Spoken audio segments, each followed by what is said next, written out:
Nabi Muhammad dan pelajaran kepemimpinan dalam waktu krisis. Nabi Muhammad adalah pemimpin yang memiliki banyak kualitas luar biasa yang dapat menjadi teladan bagi umat manusia. Beliau tidak hanya berhasil menyampaikan risalah Islam, tetapi juga membangun masyarakat yang adil, damai, dan maju. Dalam perjalanan dakwahnya, Nabi Muhammad menghadapi berbagai tantangan dan krisis, baik dari dalam maupun dari luar. Namun beliau selalu mampu mengatasi krisis tersebut dengan bijak, sabar, dan cerdas. Berikut ini adalah beberapa pelajaran kepemimpinan yang dapat kita ambil dari Nabi Muhammad dalam menghadapi krisis. 1. Berpegang teguh pada prinsip dan nilai-nilai Islam. Nabi Muhammad tidak pernah menyimpang dari ajaran Islam meskipun menghadapi tekanan dan godaan yang besar. Beliau tetap berpegang pada tauhid, syariat, dan akhlak yang mulia. Beliau tidak mau mengorbankan prinsip-prinsip Islam demi kepentingan duniawi. Sebagai contoh, ketika kaum Quraisy menawarkan kompromi kepada Nabi Muhammad untuk mengakui kepercayaan mereka, beliau menolaknya dengan tegas dan menyatakan bahwa tidak ada Tuhan selain Allah. Ketika Nabi Muhammad hijrah ke Madinah, beliau juga menetapkan Piagam Madinah sebagai konstitusi pertama dalam sejarah yang mengatur hubungan antara kaum muslimin dan non-muslimin dengan berdasarkan pada prinsip-prinsip Islam. 2. Melakukan musyawarah dengan para sahabat dan ahli. Nabi Muhammad tidak pernah bersikap otoriter atau diktator dalam memimpin.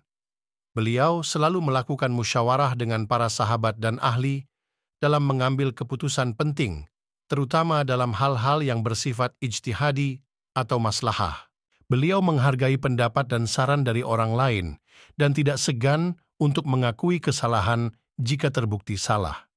Sebagai contoh, ketika Nabi Muhammad hendak berperang melawan kaum Quraisy di Badar, beliau meminta pendapat para sahabat tentang lokasi tempat bertempur. Ketika Nabi Muhammad hendak menandatangani perjanjian Hudaybiyah dengan kaum Quraisy, beliau juga mendengarkan saran dari Umar bin Khattab dan Abu Bakar. 3. Menyikapi krisis dengan tenang dan optimis. Nabi Muhammad tidak pernah panik atau putus asa ketika menghadapi krisis. Beliau selalu bersabar, berdoa, dan bertawakal kepada Allah. Beliau juga selalu berpikir positif dan optimis bahwa Allah akan memberikan pertolongan dan kemenangan kepada umat Islam. Sebagai contoh, ketika Nabi Muhammad diusir dari Mekkah oleh kaum Quraisy, beliau tidak merasa sedih atau marah, tetapi malah bersyukur karena Allah telah membukakan pintu hijrah ke Madinah. Ketika Nabi Muhammad terluka parah dalam perang Uhud, beliau tidak menyerah atau menyesali nasibnya, tetapi malah berdoa agar Allah memberi hidayah kepada kaum musyrikin. 4. Mengambil langkah-langkah strategis dan taktis. Nabi Muhammad tidak hanya berpikir idealis atau spiritual dalam menghadapi krisis, tetapi juga berpikir realistis dan pragmatis. Beliau selalu mengambil langkah-langkah strategis dan taktis yang sesuai dengan situasi dan kondisi yang dihadapi.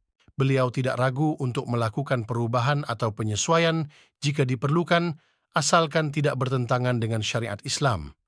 Sebagai contoh, ketika Nabi Muhammad berperang melawan kaum Quraisy di Khandaq, beliau menggunakan strategi membangun parit untuk melindungi Madinah dari serangan musuh. Ketika Nabi Muhammad berdamai dengan kaum Quraisy melalui perjanjian Hudaybiyah, beliau menggunakan taktik diplomasi untuk menghindari pertumpahan darah dan membuka peluang dakwah. 5. Menjaga hubungan baik dengan semua pihak. Nabi Muhammad tidak pernah bersikap bermusuhan atau memusuhi siapapun kecuali mereka yang memerangi atau menganiaya umat Islam. Beliau selalu menjaga hubungan baik dengan semua pihak, baik dengan kaum muslimin maupun non-muslimin. Beliau selalu berlaku adil, toleran, dan welas asih kepada semua makhluk. Sebagai contoh, ketika Nabi Muhammad masuk kembali ke Mekkah setelah menaklukkan kota tersebut, beliau tidak melakukan pembalasan dendam atau pembunuhan massal kepada kaum Quraisy, tetapi malah memberikan amnesti dan maaf kepada mereka. Ketika Nabi Muhammad berinteraksi dengan orang-orang Yahudi, Nasrani, atau lainnya di Madinah, beliau tidak melakukan diskriminasi atau penindasan kepada mereka, tetapi malah memberikan perlindungan dan hak-hak mereka sebagai warga negara. Itulah beberapa pelajaran kepemimpinan yang dapat kita ambil dari Nabi Muhammad dalam menghadapi krisis.